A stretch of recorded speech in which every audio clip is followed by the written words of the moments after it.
Number platform से through train गुजरेगी। कृपया सुरक्षित दूरी बरकरार रखें।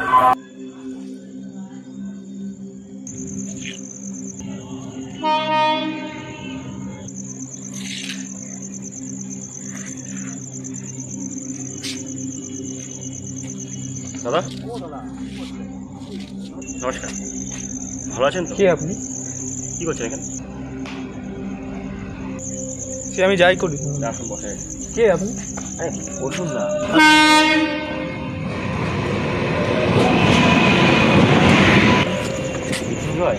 বসো এখানে। চাপ কথা আছে। কি করতে এসছে এখানে? চাপ পাগলের পাল্লায় বললাম। মরতে এসছে নাকি? সে আমি যাই করি না কেন, আপনার কি? আমার আর কি, কার কী হবে সেটা আপনিই জানেন। আপনার ঘরে বউ আছে, সন্তান আছে, আমার আর কি। তা বলো, কী সমস্যা, কী বলো বলো, বন্ধু হিসাবে বল। কেউ কি আর যেচে মরতে যায় বলুন? নিশ্চয়ই সেরকম অবস্থায় পড়েছিলাম।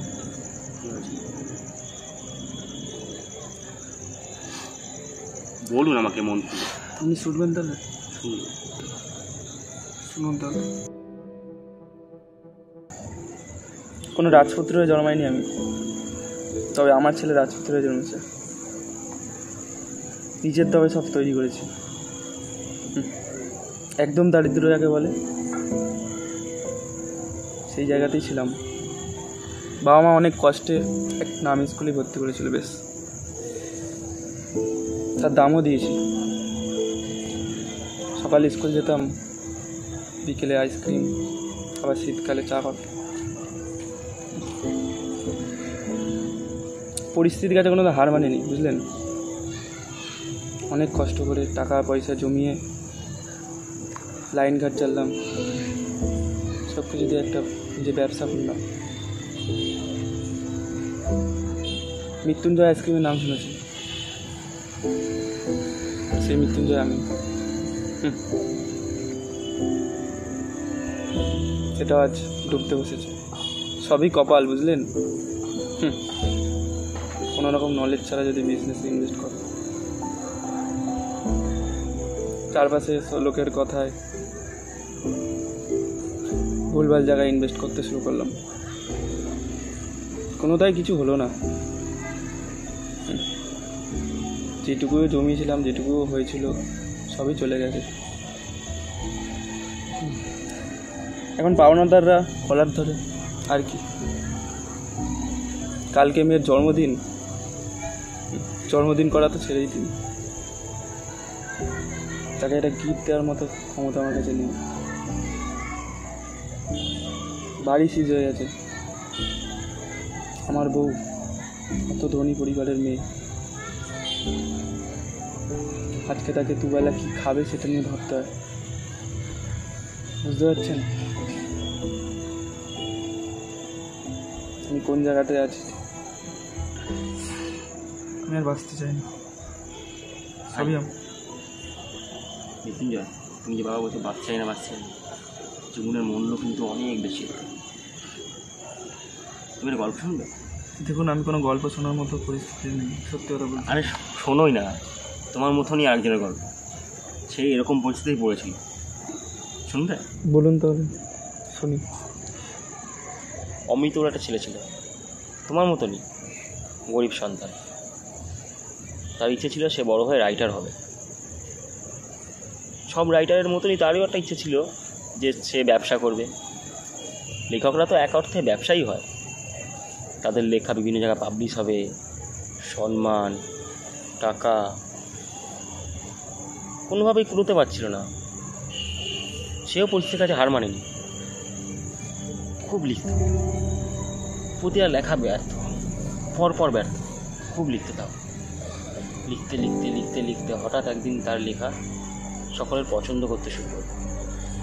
সেও লিখছে, তোমার মতনই একটা বড় ঘরের মেয়ে তাকে খুব ভালোবেসে ফেলে। তারপরে বিয়ে, 22 বছর বয়সে, সংসারের চাপ মাথায়। তারপরে সে চাকরিতে ঢুকলো, এর মধ্যে তার বাবা মারা যায়।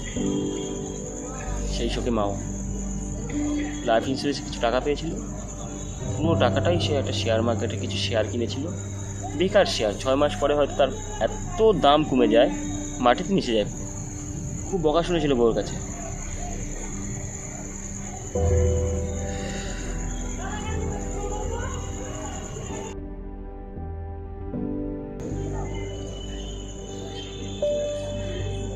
ও দাদা, হ্যাঁ বলুন তাহলে। হ্যাঁ, তারপরে কোথায় শেয়ার কিনেছিল না, শেয়ার কিনেছিল, ডুবে গেল। তারপরে সে চাকরিতে ডুবলো, লেখা বন্ধ করলো। সংসার হয়েছে, ইনকাম করতে হবে, ভালোই চাকরি চলছিল। আস্তে আস্তে একটা ছেলে, একটা মেয়ে, সুখের সংসার, সামনে কত ভবিষ্যতের পরিকল্পনা, সব ভালোই চলছিল। অমৃতের মধ্যে তখন আবার জেগে উঠেছিল লেখার ইচ্ছা। তখন তো মাথা ঠান্ডা না, সে একটা বই লেখে, দৃষ্টিকোণ। ওর লেখা বই পড়ে সবাই খুব অনুপ্রেরণা পেত। অনেক আছে মৃত্যুর মুখ থেকে ফিরে এসছে। মৃত্যুর সময় অমৃতের মতন কাজ করতে তার বইয়ের লেখা, মৃত্যুকে জয় করে ফিরত। একদিন কি হলো, সে যে কোম্পানির চাকরি করতো সেই কোম্পানি ডুবে গেল। তারপরে না মৃত্যু নিয়ে কী বলবো ভাই তোমায়, অমৃতের জীবনে না গরল নেমে আসলো। আস্তে আস্তে সব শেষ। তার বউ খুব বড় ঘরে মেয়ে ছিল, তার হাতটা না মোমের মতন ছিল, জানো তো, খেতে দিতে পারতো না। তার না তার বউর হাতগুলো খুব পছন্দ ছিল, এইখান দিয়ে নীল শিরা দেখা যেত। চোখটা খুব সুন্দর ছিল, না খেতে খেতে মেয়েটার চোখটা পুরো শুকিয়ে গেছিল। তার চুলটা সে খুব ভালোবাসত। এত বড় অপদার্থ হয়ে গেছিল আমাদের গল্পের ওই অমৃত।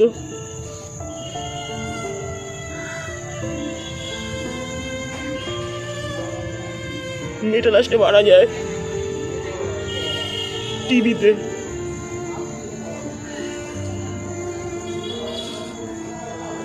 একদিন না অমৃত মা, এই তুমি যেখানে দাঁড়িয়ে ছিলে এখানেই এসেছিল মরতে।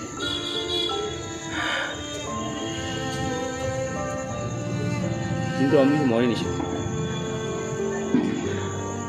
ও অপেক্ষা করেছিল, ফিরে গেছিল এখানে। তারপরে কি বলবো, কি করি জানি অমৃতের জীবনে সত্যি সত্যি অমৃত নেমে আসলো, জানো তো।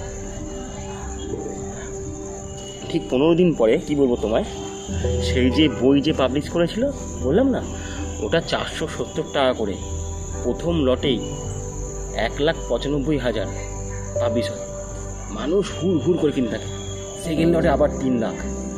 এবার দাম নির্ধারিত হয় 1250 টাকা করে। আর সে যেই শেয়ার কিনেছিল সেই শেয়ার এখন আকাশ ছোঁয়া দাম। ভাগ্যিস অমৃত সেদিন ফিরে গেছিল। বুঝতে পারছো তুমি, জীবন কখনো কখনো থেমে যেতে হয়। মাথায় সিদ্ধান্ত আসলেই সেটাকে বাস্তবে আমি অবধারিত করব, এটা কোনো প্রয়োজন নেই। ভাবো ভাই,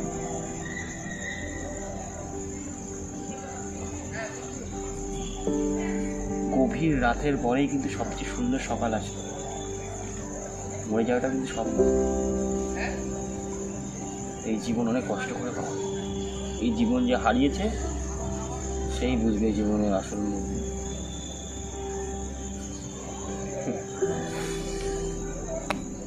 তো ভেবেছি কী করবে, আমি উঠলাম, আমার অনেক কাজ উড়ে, তো আমি এখানে বেশিক্ষণ থাকতে পারবো না। তোমাকে বোঝানো হয়ে গেছে, আসি তাহলে। তুমি পারলে অমৃত ধরে বইটা পড়ে নিও। দৃষ্টিকোণ, দৃষ্টিকোণ, দৃষ্টিকোণ। আসো। হ্যাঁ, আচ্ছা, আপনার সাথে কথা হয়ে খুব ভালো লাগলো। তা আসি বন্ধু, ঠিক আছে, বাড়ি যাবো। হ্যাঁ, এই ভুল আর জীবনও করো না।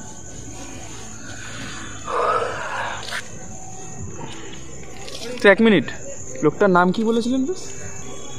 অমৃত ধর। আর আপনার নামটা? ধরো না তোমার একটা ভালো বন্ধু।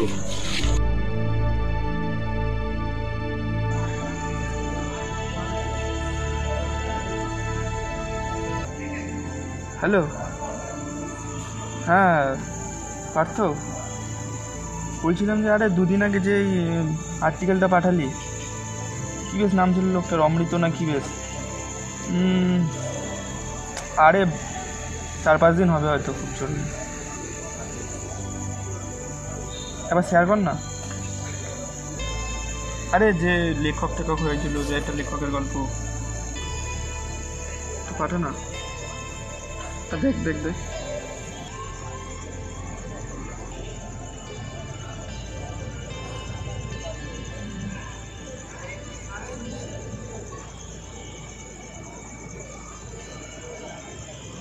অমৃতের স্বাদ পেল না অমৃত, সুদিন আসার আগে এই মুহূর্তে আত্মঘাতী লেখক অমৃত ধর।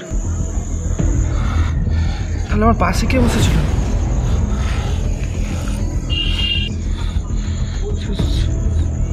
তাহলে আমি যেটা ভাবছি সেটাই কি? আর ওই ছেলেগুলো আমার দিকে তাকিয়ে এরকমভাবে হাসছিল কেন?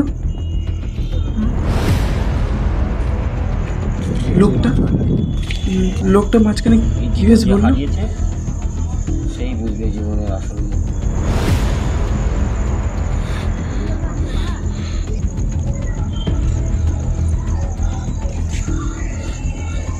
যে নিজেই বেঁচে নিয়ে সে আমাকে বেঁচে থাকার জ্ঞান দিয়ে গেল।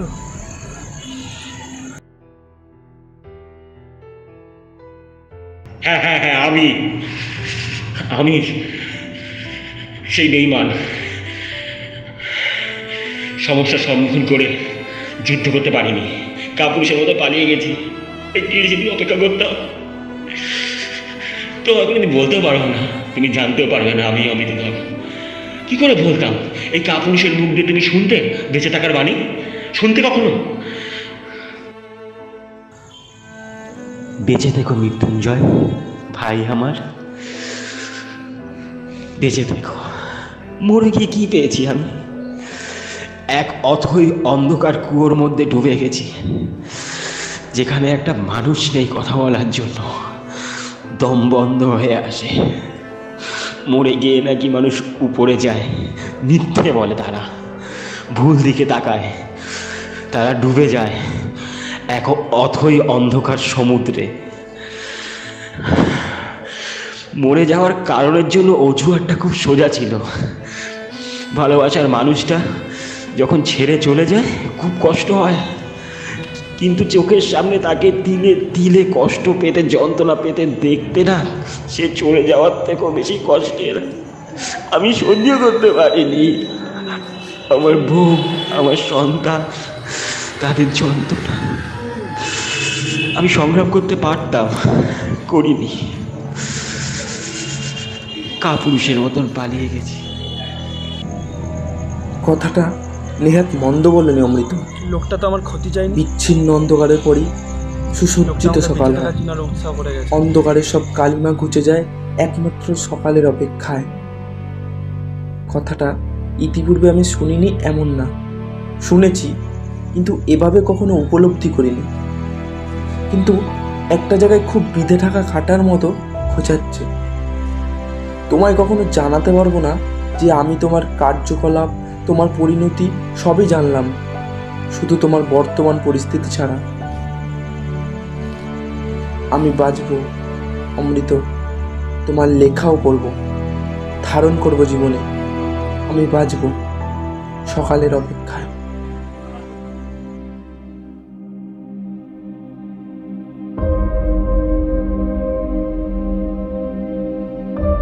ভাই মৃত্যুঞ্জয়, মৃত্যুঞ্জয়, মৃত্যুঞ্জয়, মৃত্যুঞ্জয়, ভাই ভাই ভাই, মৃত্যুঞ্জয় ভাই, শুনতে পাচ্ছ আমায়? ভাই পারবে না, আমার কাজ তো শেষ। এখানের বিচারপতি খুব কঠিন, এখানের বিচারও। আমি তো মরে গিয়ে নেমে গেছি, এখন তোমার ওঠার পালা, বেঁচে থাকার পালা। বেঁচে থাকো মৃত্যুঞ্জয়, তোমার পুনর্জন্ম হয়েছে শিশুর মতন। উঠতে থাকো, বেঁচে থাকো, কখনো পিছনে ঘুরে তাকাবে না। একটাই প্রার্থনা, জানি কখনো তোমার সাথে আমার দ্বিতীয়বার দেখা না হয় এই পরিস্থিতিতে।